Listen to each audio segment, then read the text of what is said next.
Hey gang, remember Farscape? It's an old sci-fi show. Let's talk about one of Farscape's more uniquely unsettling figures. When you think you've seen all kinds of villains, along comes Natira. Spoiler alert, she might just be a side character, but she's impactful.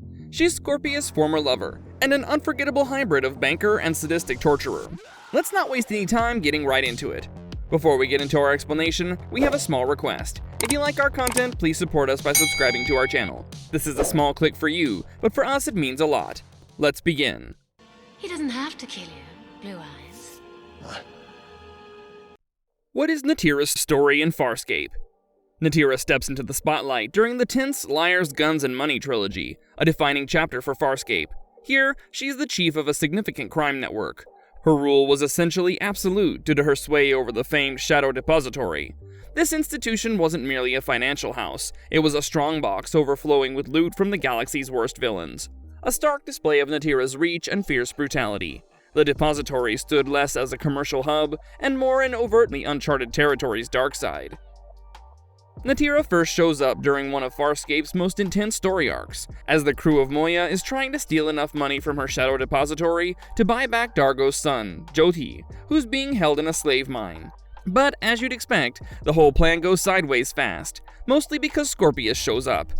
Natira had assumed Scorpius was dead after his Gamic base was destroyed, so she went ahead and claimed all his property that was stored in her depository.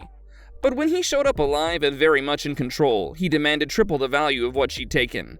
She tried to play it cool and gave him a shipment of what looked like valuable borinium ingots, but they were actually explosive Karak metallites. Basically, she tried to kill him and keep his stuff. It didn't work. Later in that same three-parter, she captures Rorf, the blood tracker, who'd been helping Aaron, and tortures him for information by tearing out his eye when he doesn't give her what she wants. It's a brutal scene and really shows just how sadistic she can be. Even though she eventually helps Crichton and the others escape, it's not out of kindness. She's just looking out for herself. Crichton warns her that Scorpius is planning to kill her as soon as she's no longer useful, and when she realizes it's true, she makes a deal to help Crichton escape, if he'll get her out of there safely on Moya. But that alliance doesn't last long. The moment Natira sees that Crichton's mind is unraveling because of the neural clone in his head, she realizes he's not going to be any help and she bails. After that, she just disappears, tells us what happened to her. But in interviews, series creator Rockne O'Bannon confirmed that she did survive. First red, now blue. What is Natira's personality like? There's something really unnerving about Natira, because she's not what you'd expect. She's not some loud, ranting villain. Instead, she has an incredibly calm and collected vibe that honestly makes her even scarier. She speaks so carefully, choosing every word, whether she's talking about moving huge amounts of money or, the fun ways someone's about to suffer. This whole sophisticated act she puts on makes her seem almost aristocratic. She's definitely not like the usual thugs you see in the show. You can tell the people who work for her, and even the ones who come to her for shady deals, are genuinely afraid of her. And you can't his attack. She's cunning and plays the dangerous game of interstellar crime and runs something as complicated and secretive as the Shadow Depository. When she's running the depository, she's all business, almost disturbing. She can talk about deals, weigh risks, and handle insane amounts of dirty money with the same detached precision you'd expect from some big shot in a legitimate bank. But all that polish is just a front, a carefully built mask that barely hides this deep, cruel streak inside her. As a criminal boss, she's absolutely ruthless, no questions asked. She doesn't apologize for how she does things, or for the fact that her whole business is built on stolen wealth and dark secrets. Nobody questions her authority. Influence reaches everywhere, and that makes her a dangerous player in a galaxy already full of things that could kill you in a heartbeat. Neural receptors to see if my clone on his brain has reached the information I need. If I have... What makes Natira a memorable villain? The first thing you notice is how much she enjoys being cruel. She doesn't torture people because she has to, she does it because she wants to. Most villains hurt people to get answers or to scare someone into doing what they want. But with Natira, you can tell she actually takes pleasure in it. There's something almost intimate in the way she inflicts pain. She's also manipulative.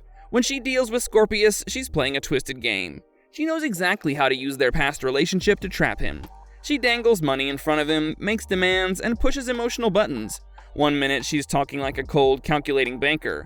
The next, she's handling fragile parts of Scorpius' body with a weird and almost gentle touch. But you know she could destroy him in a second if she wanted to.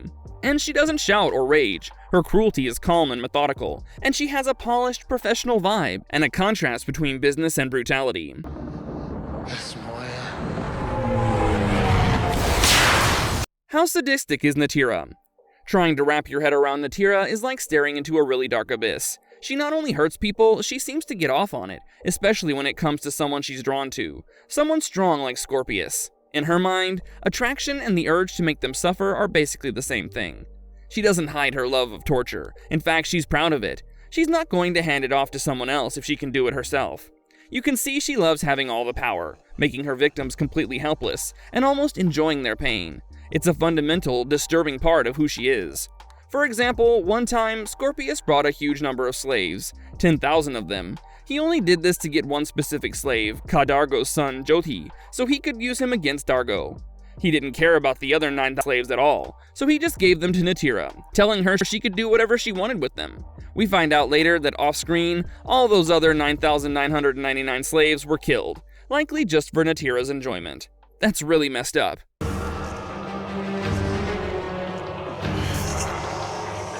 How is Natira portrayed visually and by whom?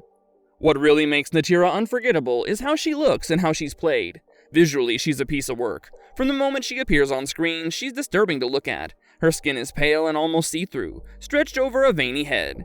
Her eyes are dark and sunken, but sharp. You could say she's watching everything, missing nothing. You can tell right away there's a dangerous mind behind that alien face. But even with how inhuman she looks, she's elegant, as if she's royalty or some kind of high-class figure in this criminal world. The contrast between her fancy, structured clothing and her grotesque alien body somehow makes her even scarier. All of this incredible look came from hours of prosthetics and makeup work, and it really shows. But the person who makes Natira come alive is Claudia Carvin. And honestly, her performance as Natira is incredible. You can barely tell it's her under all that makeup, but she brings the character to life. Even though all the prosthetics must have made it hard to move or show facial expression, finds a way to give Natira an amazing development that's very different from anything else on the show. And her voice is both seductive and threatening. In short, perfect for the character. She can sound almost kind in one moment, then terrifying the next, without ever raising her voice. That control is what makes Natira so chilling. Marvelous verdict.